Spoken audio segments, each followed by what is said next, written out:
Well, my granddaughter, Brooke Elizabeth, who's 4 years old, is just the cutest little thing. But in the summertime, she loves to jump off the diving board into the deep end, but only when Papa is there to catch her. And she never hesitates when I'm there. She jumps right into my arms, knowing I'm not going to let her fall into the deep waters, knowing that I will catch her. She has complete faith and confidence. And I want to talk to you about our faith in God and how prayer plus faith equals power in your morning cup of inspiration. We all hear about faith. Many times we say, boy, I have faith in you. I know you can do it. I believe in you. But do we live by faith? The Bible tells us that we walk by faith, not by sight. You see, the world has to see everything, but that's not God's way. God says, instead of seeing is believing, God says believing is seeing. In Hebrews chapter 11, that's the chapter on faith. You want to have your faith built, read the entire chapter. But I'm going to read verse 1 and then verse 6. Hebrews 11:1 in the King James says, "Now faith is the substance of things hoped for, the evidence of things not seen." Think about that. It's already there. It's in substance before you see it.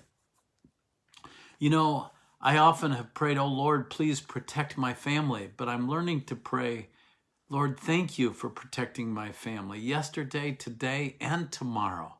Just believing it. Then in verse 6 we read, "But without faith it is impossible to please him. For he that cometh to God must believe that he is," so we have to believe God exists, "and that he is a rewarder of them that diligently seek him." If we seek him with our whole heart and diligently, he rewards us. We have to believe that. We have to have faith. And the final verse I'm going to read is in John chapter 11. And in that chapter, we read about Lazarus and how Lazarus was very sick and he died. And his sister Martha had actually called for Jesus. But when Jesus heard that Lazarus was near death, he on purpose waited a few days and then went. He said he did that on purpose so that God could be glorified. And just before he was going to raise Lazarus from the dead, he had them take away the stone.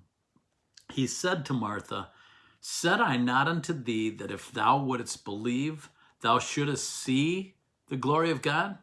And then he went on to raise Lazarus. But in that verse, God tells us that his way is not the world's way. The world says seeing is believing, but he says if you would believe, you would see the glory of God.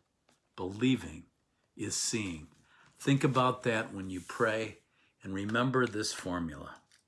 Prayer plus faith equals power. Power in the Lord. We need it more than ever. We need to be praying in faith that God will rescue America, bring us back to our values, and bring us back to one nation under God.